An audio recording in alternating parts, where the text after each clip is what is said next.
Buenos días, bienvenidos a Grupo Unidad, las personas que están en línea, qué bueno que están conectados, Dios les bendiga. Señor, gracias por tu presencia en este lugar. Señor, preparamos nuestra mente, preparamos nuestro corazón. Señor, toda distracción, Señor, toda preocupación, te pedimos que la quites de nuestra mente para poder recibir tu guía, tu palabra. Espíritu Santo, yo te doy el control, Señor. Háblanos, Padre, y transfórmanos en el nombre de Jesús. Amén. Hoy continuamos con la serie, la historia.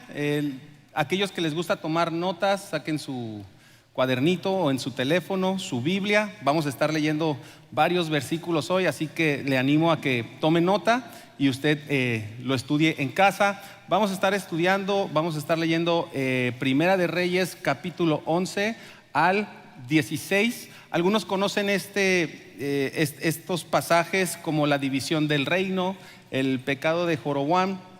Y nada más para hacerles un poquito el contexto de lo que está pasando en esta parte de la historia. Recordemos que Dios hace la historia alta, la historia general, pero en una parte entra la historia usted y mía de lo que Dios quiere hacer con nosotros. Y aquí en el contexto, como todos sabemos, David tuvo a su hijo Salomón, que fue el hombre más sabio. Dice que no ha habido hombre más sabio que Salomón.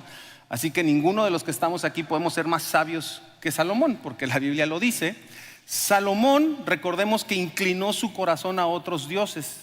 Dios le había dado la orden de que no adorara a los dioses ni que se uniera con mujeres de otra fe, lo cual él hizo, tuvo cientos de mujeres y al final él terminó inclinándose a estos dioses. Salomón tuvo un hijo que se llama Roboam. Entonces, algo importante que tenemos que saber: Dios en el Antiguo Testamento siempre enviaba profetas a los reyes para que les diera consejo, para que los advirtiera, para que les diera dirección y el reino pudiera avanzar, el pueblo de Dios. Entonces en estos versículos Salomón no tenía el corazón de Dios, y entonces por eso es que manda al profeta Ahías con Jeroboam. Jeroboam era un servidor, un siervo de Salomón. Entonces cuando Salomón le da la instrucción a Jeroboam que se haga cargo de la casa de Josué, en el camino se encuentra el profeta Ahías, y el profeta Ahías le dice lo siguiente. Dice el 37, Primera de Reyes 11:37: yo pues te tomaré a ti y tú reinarás en todas las cosas que deseara tu alma, y serás rey sobre Israel. Ojo aquí lo que dice en el 38, dice: si prestares oído a todas las cosas que te mandare y anduvieres en mis caminos e hicieras lo recto delante de mis ojos, guardando mis estatutos y mis mandamientos, como hizo David mi siervo, yo estaré contigo y te edificaré casa firme como edifiqué a David, y yo te entregaré a Israel. Entonces, debido a la desobediencia de Salomón, Jeroboam recibe esta promesa, esta profecía por parte del profeta. En el capítulo 12 ya muere Salomón, y entonces entra su hijo que se llama Roboam a tomar el reinado. Lo primero que sucede cuando entra este nuevo rey, el pueblo y los ancianos se acercan a él para decirle: oye, ¿sabes qué? Por favor, disminuye el yugo, baja los impuestos, mira, tu papá nos tenía de esta forma. Entonces lo que hace Roboam es ir y pedir consejo. Primero va con los ancianos, y los ancianos le dicen: ¿sabes qué? Cede a su petición para que ellos puedan seguir siendo y sirviendo al reinado. A lo cual Roboam no hizo caso, no escuchó el consejo. Y muchos de nosotros hacemos lo mismo: pedimos un consejo, nos dicen qué hacer, y como no nos gusta lo que hay que hacer, pues vamos y le pedimos el consejo a alguien que nos diga lo que a mí me conviene. Entonces aquí en el capítulo 12, Roboam les dice: denme en 3 días. Regresa con los ancianos, con el pueblo, y les dicen: ¿saben qué? No, si mi padre los hacía trabajar tantas horas, yo los voy a hacer trabajar más, voy a subir impuestos. Entonces el pueblo se da cuenta que hay una dureza en el corazón de Roboam, que él no estaba dispuesto a trabajar, había dureza en él. Ahora, aquí hay algo importante: que todo esto que sucede y lo que vamos a estar leyendo en la historia confirma que lo que Dios dice y sus promesas se cumplen. Acabamos de leer que el profeta Ahías le había dicho a Jeroboam que iba a ser el rey. Y mire lo que dice en el 15, dice: y no oyó el rey al pueblo, porque era designio de Jehová para confirmar la palabra que Jehová había hablado por medio de Ahías, silonita, a Jeroboam, hijo de Nabat. O sea, Ahías le dijo, traía una capa a él y simbólicamente la rompió y le dijo, mira, a ti te van a tocar 10 reinos. ¿Por qué? Por el corazón que se desvió de Salomón. Versículo 16, aquí viene la división de este reino. Dice, cuando se dieron cuenta de que el reino iba a hacerles casos, todos los israelitas exclamaron a una, pueblo de Israel, todos a sus casas, y tú, David, ocúpate de los tuyos. ¿Qué parte tenemos con David? ¿Qué herencia tenemos con el hijo de Isaí? Ahora, aquí pasó algo muy, muy curioso que yo nunca antes había visto en la historia. Cuando a Jeroboam le dijeron que iba a ser el rey, ¿sí o no? Le habían dicho que qué tenía que hacer cuando llegara a su posición, obedecer los estatutos, los mandamientos de Dios. Le dieron una promesa, ¿verdad? Y le dijeron, edificaré tu casa y te va a ir bien. O sea, cuando Jeroboam le dicen, tú vas a ser el rey, va a haber bendición si haces esto. Y mire lo que pasó aquí. Cuando Jeroboam llegó al poder, se hizo prepotente, altivo, pensado que era intocable y que no necesitaba escuchar a Dios. Eso no lo vemos, ¿verdad? Cuando nos empieza a ir bien en el negocio, cuando nos empieza a ir bien en las cosas, nosotros pensamos que nosotros ya no necesitamos de Dios. Ahora, ¿cuál fue el pecado de Jeroboam? Primera de Reyes 12:26. Y dijo Jeroboam, ¿en qué? Aquí está, ¿en su qué? No está, perdón. 26. Es el 26. Bueno, dice, en su corazón ahora se volverá el reino a la casa de David. O sea, aquí no voy a entrar porque en detalles no tengo el tiempo, pero Jeroboam permitió muchísimas cosas, levantó idolatría, hizo becerros, hubo prostitución, empezó a generar apostasía, que la gente dudara de su fe. Todo empezó en el gobierno, en la sociedad, pero después empezaron a permitir matrimonios entre paganos. Empezaron a suceder cosas terribles. ¿Por qué? Porque Jeroboam hizo lo que decía su ¿qué? Su corazón. Ahora, ambos reinos, tanto el de Roboam como el de Jeroboam, los dos fueron amados por Dios y no hubo ninguna distinción. ¿Por qué? Porque a los dos les envió profetas para que le advirtieran, para que le dieran dirección, para que le dieran palabra. Pero ¿cuál era lo que Dios quería hacer en esos reinos? Que se arrepintieran. Eso era porque estaba mandando a los profetas. Y aquí lo vamos a ver en Primera de Reyes 13:1-6. Dice, sucedió que un hombre de Dios fue desde Judá hasta Betel en obediencia a la palabra del Señor. Cuando Jeroboam, de pie junto al altar, se disponía a quemar incienso, el hombre de Dios, en obediencia a la palabra del Señor, gritó, altar, altar, así dice el Señor, en la familia de David nacerá un hijo llamado Josías, el cual sacrificará sobre ti a estos sacerdotes de altares paganos que aquí queman incienso. Sobre ti se quemarán huesos humanos.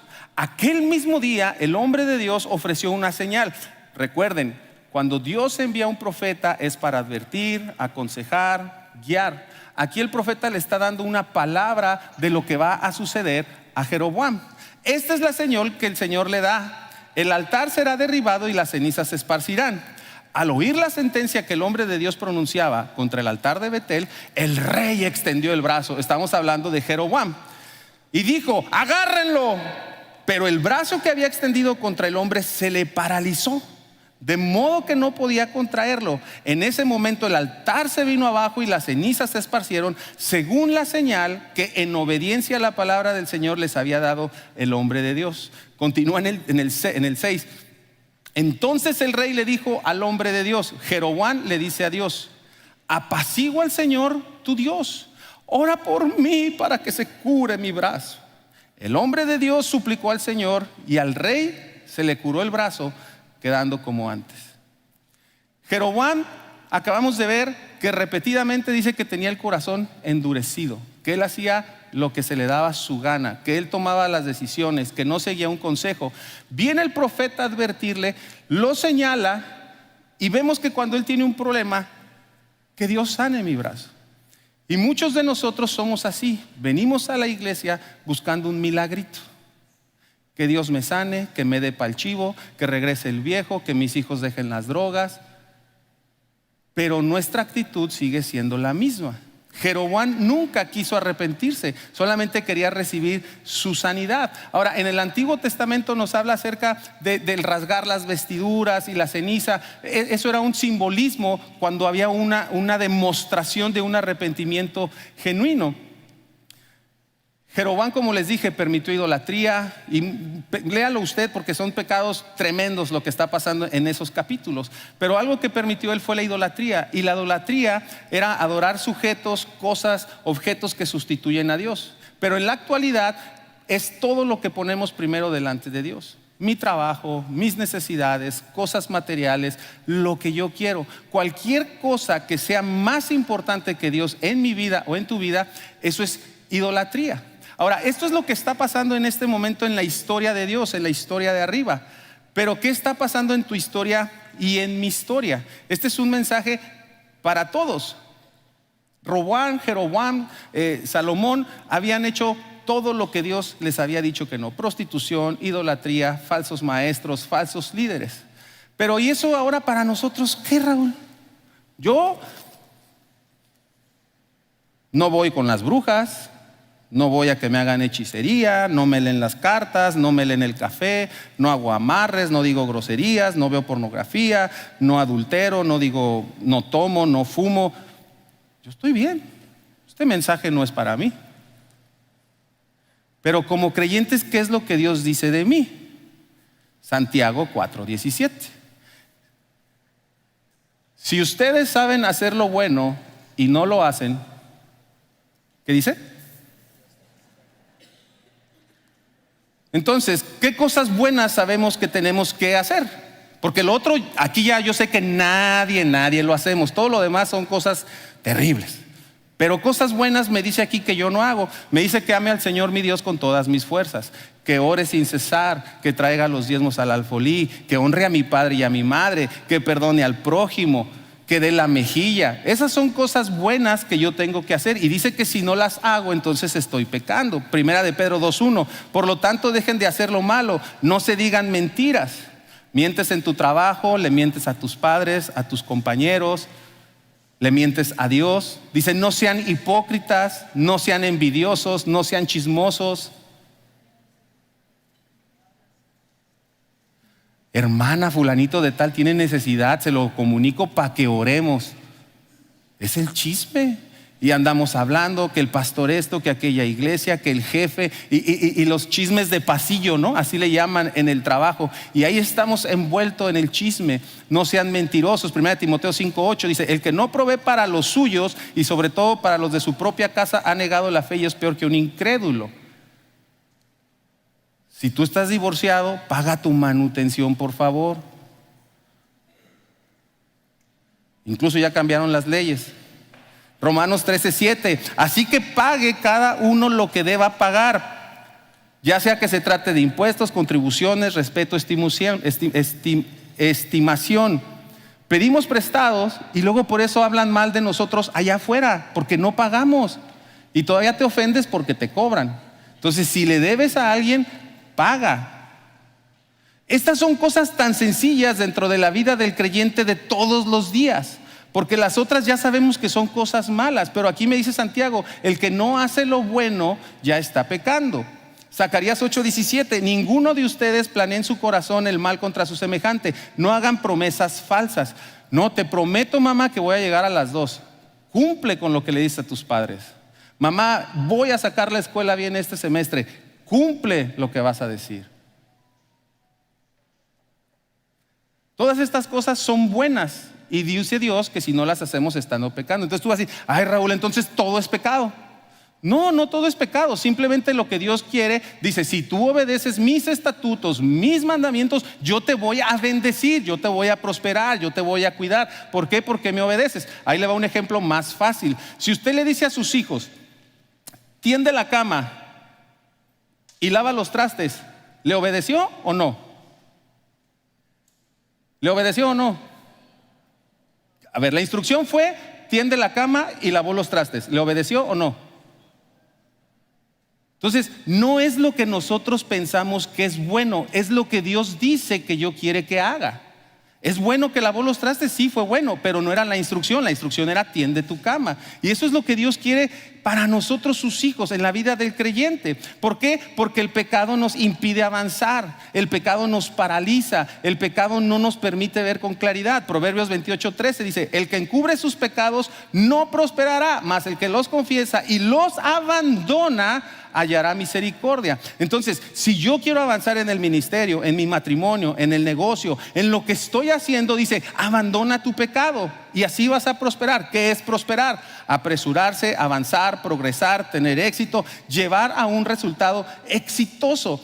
¿Por qué no avanzamos después de que tenemos 10 años de creyentes, 20 años de creyentes y seguimos teniendo? Es más, miren, conozco gente que los papás tienen 30 años de casados y no se hablan y duermen en camas separadas. ¿Por qué? ¿Por qué los hijos no se hablan con los papás? ¿Qué hay en el corazón? La división de este reino, todo inició en el corazón de Salomón, de Jeroboam, de Roboam, y las consecuencias para sus descendencias fueron terribles. El hijo de Jeroboam murió, léalo, no le miento. Entonces todo inicia en el corazón, Marcos 7:21, porque dentro del corazón de los hombres, o sea, en mi corazón, en tu corazón, salen los malos pensamientos, los adulterios. Yo sé que aquí no hay adulterios físicos de nadie, pero ¿qué tal adulterios espirituales? Las fornicaciones, homicidios, hurtos, avaricias. Quiero más, quiero otra casa, quiero otro carro, quiero más vacaciones, quiero esto. Y ojo, no digo que esté mal.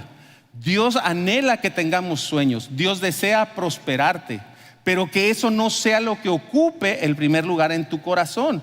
Dice: las maldades, el engaño, la lascivia, la envidia, maledicencia, o sea, hablar mal de otros. Yo he hablado mal de otros. Yo me he descubierto hablando mal de otros. Entonces dice: eso es pecado, eso no le agrada a Dios. Dice: la soberbia, yo soy superior a ustedes, yo tengo maestrías, tengo posgrados.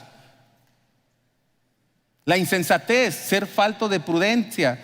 Dice: todas estas maldades de dentro salen y contaminan al hombre. Ahora, ¿pero por qué hay todo eso dentro de mí, Raúl? ¿Por qué? Sí, es cierto, yo me identifico con más de 4, fácil. Yo, no usted, yo sí me identifico.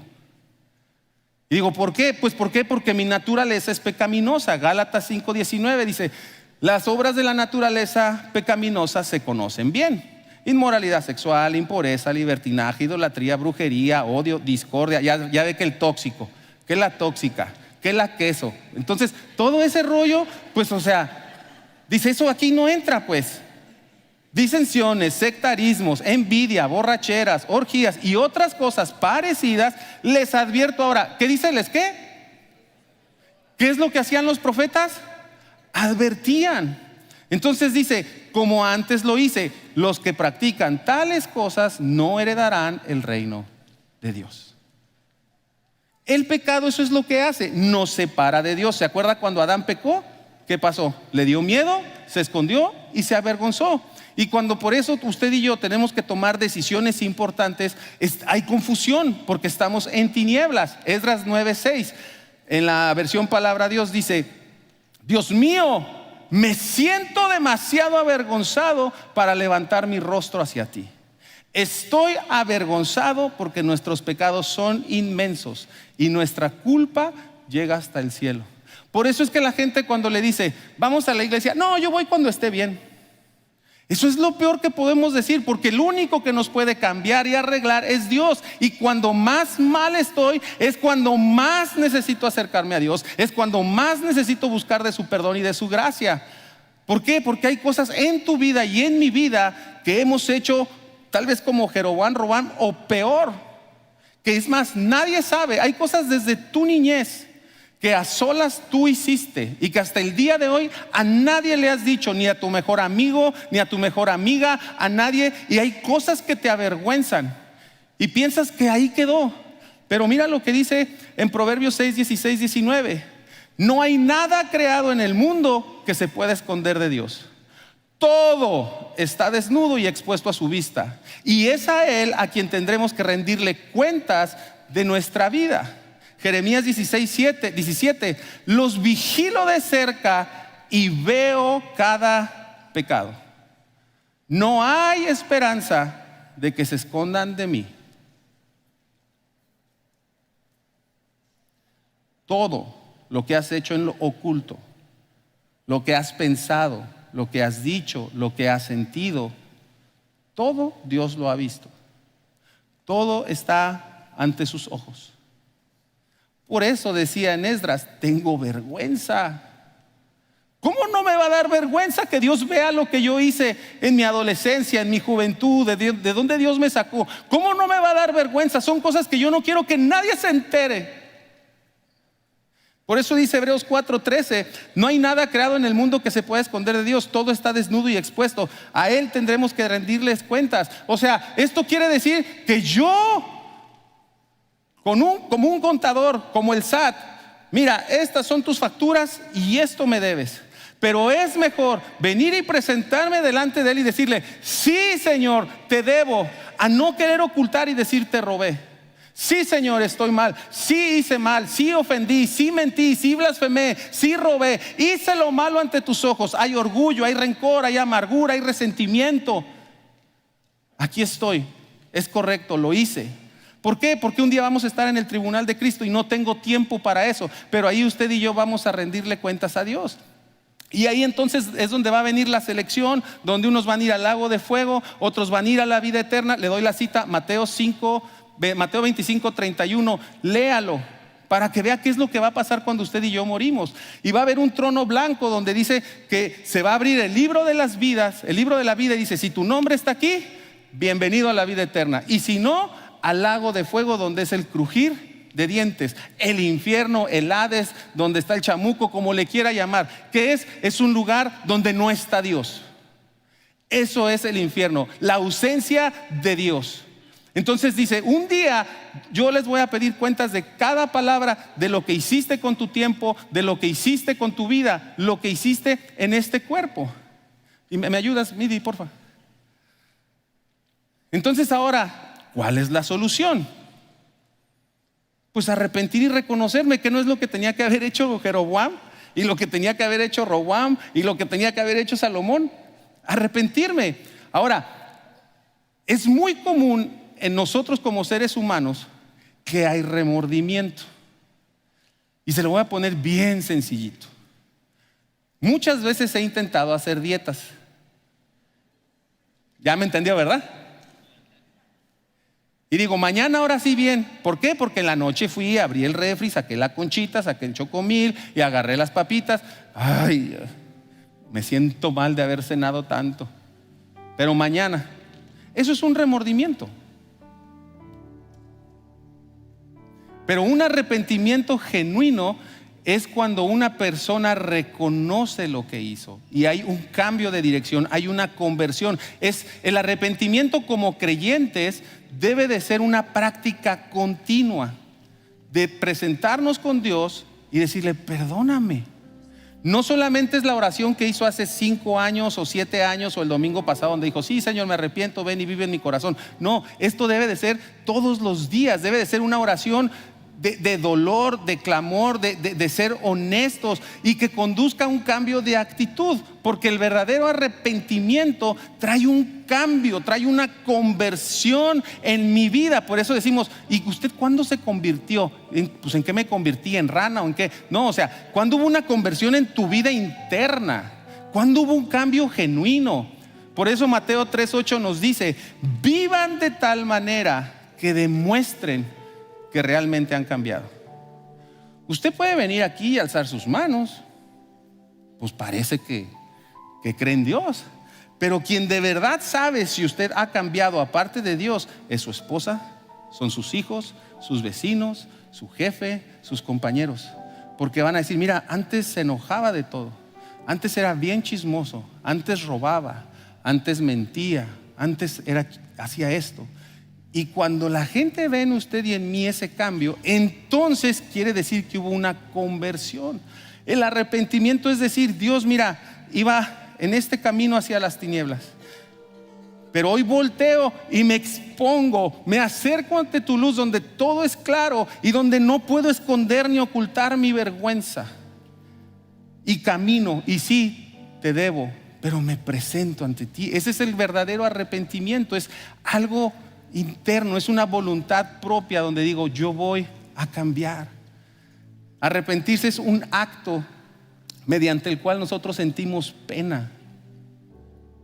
Y digo, ya no lo vuelvo a hacer. ¿Cuántos hombres le pegan a su mujer y, ay vieja, venía tomado, y al día siguiente otra vez, y el fin de semana otra vez? Eso no es un arrepentimiento. Es un arrepentimiento cuando ese hombre no vuelve a tocar a la mujer. Eso es un arrepentimiento genuino. Hay un cambio. Y a lo mejor muchos van a decir, qué fuerte está el mensaje de hoy. Ay, no, las piedradas. Miren lo que dice Pablo. Y me encanta Pablo, porque Pablo primero decía, yo soy profeta, soy predicador de predicadores. Y al final él termina diciendo, de los pecadores, yo soy el primero.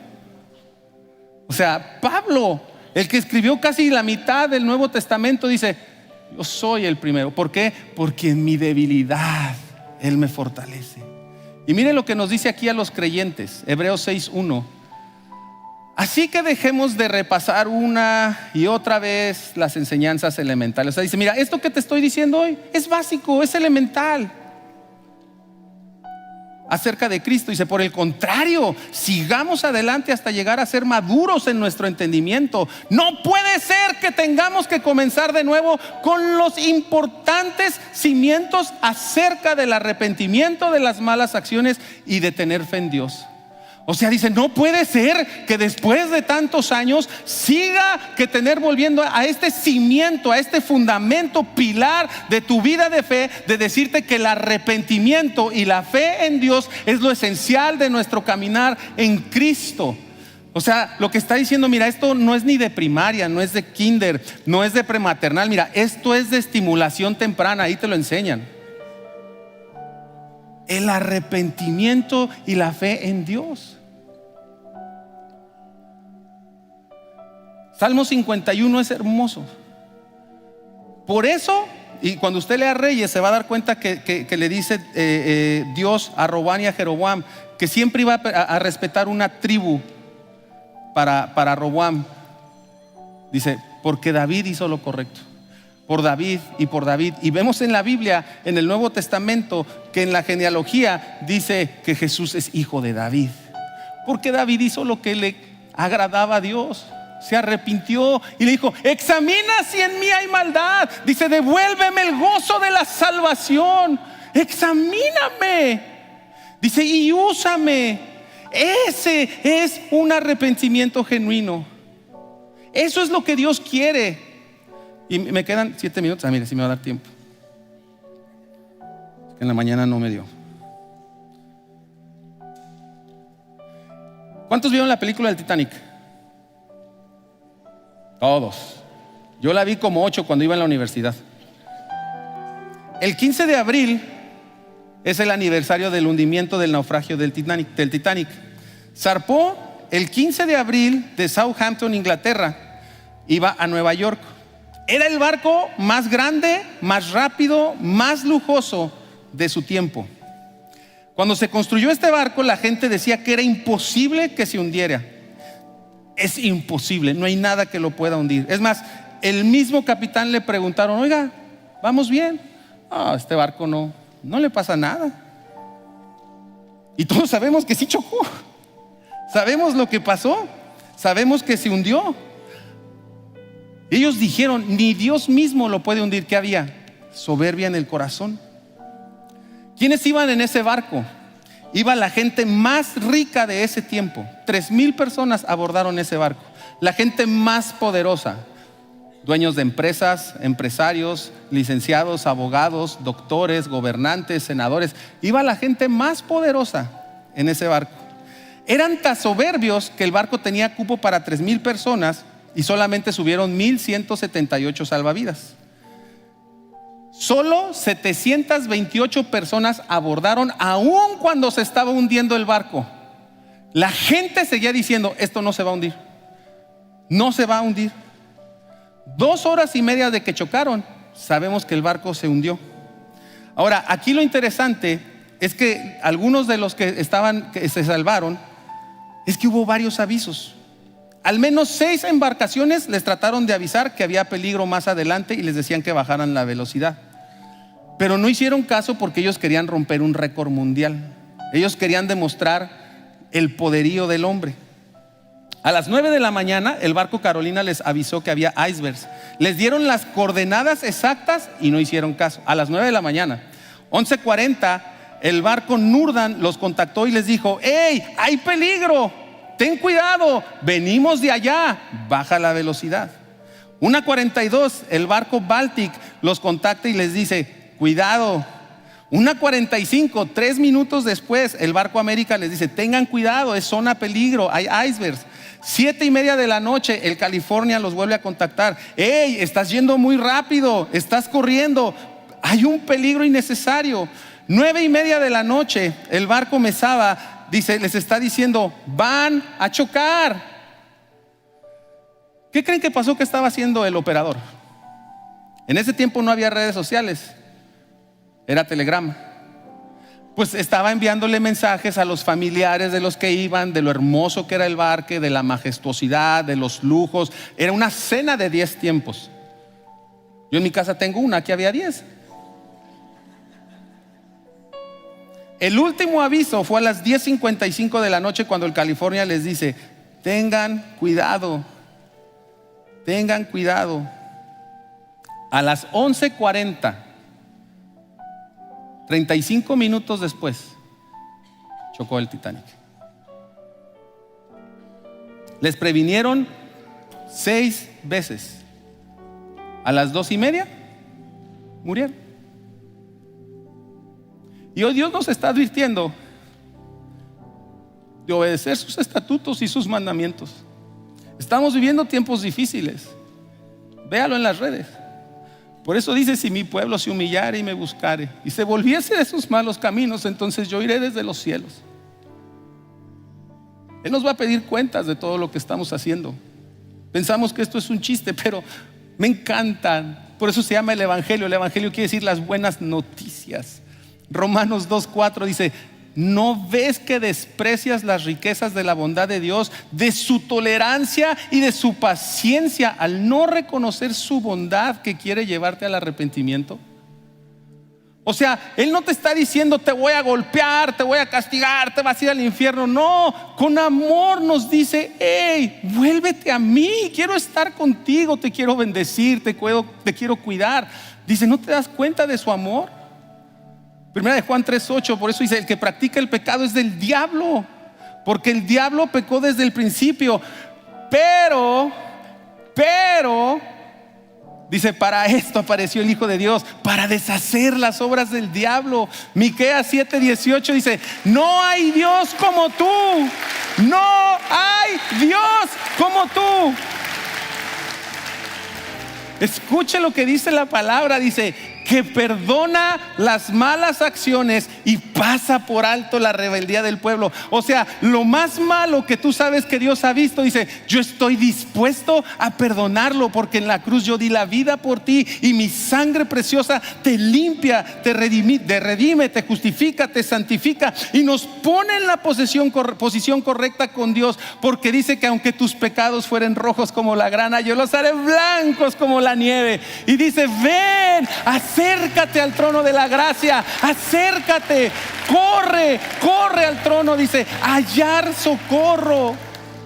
Primera de Juan 4:9 dice: así manifestó Dios su amor entre nosotros, en que envió a su Hijo unigénito. Yo te pregunto: ¿tú enviarías a tu Hijo unigénito a morir por los narcotraficantes, por los pedrastras, por todos ellos? No, ni loco. Pero Dios sí lo hizo por ti y por mí. ¿Por qué? Porque en esto consiste el amor, no en que nosotros le hayamos amado a Él, sino que Él nos amó y envió a su Hijo como un sacrificio para perdón de mis pecados. Mira, tal vez sabemos leer la Biblia, sabemos orar, pero hemos olvidado escuchar su voz. Y Él te dice: ven, extraño estar contigo. Los afanes de esta vida, el trabajo, las preocupaciones, la inseguridad, nos han alejado de hacer lo más importante, donde Él te dice: busca primeramente el reino de Dios y todo lo demás vendrá por añadidura. Primero es Dios. Eso fue lo que hizo Jeroboam. No puso a Dios en primer lugar. Y termino con esto. Apocalipsis 21:4. Cuando tú y yo entregamos nuestra vida a Jesucristo, cuando tú y yo caminamos obedeciendo su voluntad, sus mandamientos, sus decretos, practicando el arrepentimiento genuino, tú y yo vamos a estar un día en su presencia, donde nos van a pedir cuentas de cada palabra ociosa y de lo que hicimos con nuestro tiempo y nuestra vida. Y dice que los justos estaremos en la vida eterna. Y fíjate lo que nos espera. Dice, y limpiará Dios toda lágrima de los ojos de ellos, y la muerte no será más, y no habrá más llanto, no habrá clamor, no habrá dolor, porque las primeras cosas serán pasadas. Y el que estaba sentado en el trono dijo, he aquí hago todas las cosas nuevas. Y me dijo, escribe, porque estas palabras son fieles y verdaderas.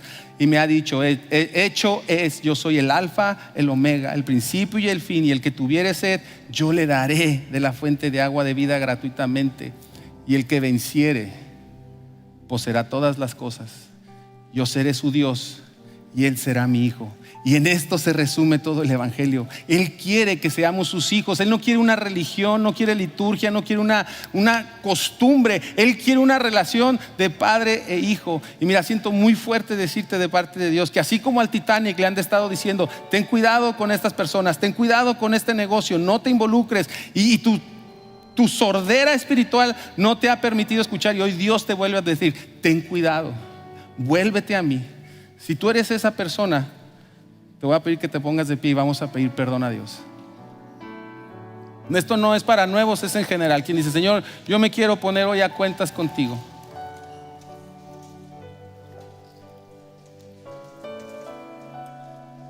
Señor Jesús, para ti no hay nada oculto en este mundo. Tú conoces la maldad que hay en mi corazón. Tú has estado ahí cuando te he fallado, cuando he entristecido el Espíritu Santo. Tú has estado ahí. Te pido perdón, Señor. Me expongo ante tu luz. Te pido que borres todos mis pecados. Creo que tu sangre tiene el poder para hacerlo, y que tú arrojas mis pecados al fondo del mar y jamás te vuelves a acordar de ellos, porque ya no hay culpa ni hay condenación. Gracias, Padre, porque tú cuando nos perdonas nunca más vuelves a recordarnos nuestra maldad, Señor. Gracias, Señor. Y hoy decidimos arrepentirnos genuinamente, Señor, y no volver a hacer esas cosas, Señor, que tú detestas. Señor, ayúdanos a hacer en nuestra debilidad, tú fortalécenos, Señor. Ayúdanos, Señor, a llegar a la estatura del varón perfecto, Señor. Padre, estas son cosas básicas del arrepentimiento, Señor. Y perdónanos si hemos sido insensibles, Señor. Perdónanos, Señor, todos nuestros pecados, todas nuestras maldades. Tal vez algunos han sido inconscientes, Padre. También te los entregamos y te pedimos perdón. Y como dijo David, devuélvenos el gozo de la salvación, porque esto no termina mal, porque esto termina bien, Señor, porque tu gozo está con nosotros, tu presencia está con nosotros, tu amor, tu misericordia, tu gracia, tu bondad se renueva cada día, Señor. Y tú nos haces libres del temor, libres del pecado, en el nombre de Cristo Jesús, Señor. Y yo declaro que toda maldición generacional, así como pasó con Salomón, Jeroboam, Roboam y sus hijos, Señor, se rompe, Señor, toda maldición de pecado en el nombre de Jesús de nuestros antepasados.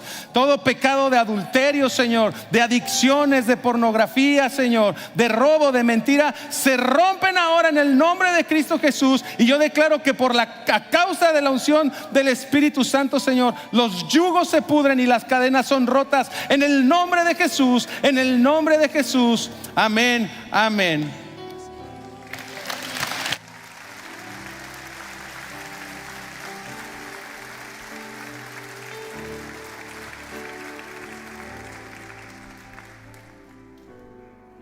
Gracias, Dios. A lo mejor esta es la primera vez que escuchas de este Dios que puede transformar nuestras vidas, que nos hace rendir cuentas para que nuestra vida pueda ser transformada. Por eso hoy nos ponemos de pie y le entregamos nuestro corazón, le exponemos nuestro corazón. A lo mejor hoy es la primera vez que tú escuchas de este Dios. Déjame decirte que hoy tú puedes ser parte de su familia. Todo comienza con lo que acaba de decir Raúl, reconocer que mandó a su único hijo a morir en esa cruz para que tú y yo pudiéramos tener una vida diferente, vida eterna. Y tal vez hoy tú dices, ¿sabes qué? Yo quiero ese Dios. Ahí en casa tú estás escuchando esto y dices, yo quiero a ese Dios. Y la Biblia nos dice que es bien sencillo. Tenemos que creerlo en nuestro corazón y confesarlo con nuestra boca. Y si tú quieres, hoy yo te quiero acompañar. Así como muchos de los que estamos aquí algún día hicimos esta decisión, déjanos acompañarte. Y es muy sencillo. Repite esta oración con nosotros y di: Dios, hoy he escuchado de ti, de tu verdad y de tu amor. Y hoy yo decido conscientemente reconocer mi necesidad de ti. Gracias por enviar a tu Hijo a morir en esa cruz y al resucitar darme la habilidad de ser llamado Hijo de Dios. Te recibo como mi Señor y mi Salvador en el nombre de Jesús. Amén. Si tú acabas de hacer esta oración por primera vez, déjame felicitarte porque es el inicio de un caminar con Jesús que va a cambiar tu vida para siempre. Créeme, esa oración ha transformado mi vida y anhelo que miles de personas vivan esta experiencia. Así que si tú hiciste esta oración, te animo a que escribas la palabra acepto en los comentarios y te llegará un material para que puedas conocer un poco más de lo que acabas de hacer. También, si tienes dudas o quieres hablar un poco más al respecto de esta oración, envíanos un mensaje, ya sea en YouTube, ya sea en Facebook, o también envíanos un WhatsApp al 664-111-2862. Estamos aquí para apoyarte y responder todas tus dudas. Ahora vamos a dar nuestros diezmos y ofrendas. ¿Qué te parece si hacemos esta oración? Te damos muchísimas gracias, Dios, por la oportunidad que nos das de poder bendecir esta casa. Te damos gracias por las bendiciones que tú das día tras día a nuestra casa, a nuestra familia. Te damos gracias porque no nos falta nada y declaramos que estas bendiciones llegarán todos los días a nosotros y a la iglesia para que más personas puedan conocer de ti. En el nombre de Jesús, amén. Recuerda, familia, que nuestras formas de dar están apareciendo en pantalla o también puedes escanear el código QR. No olvides seguirnos en nuestras redes sociales. Nos encuentras como Grupo Unidad y Grupo Unidad Tijuana. Nos encuentras en YouTube, en Facebook, en Instagram.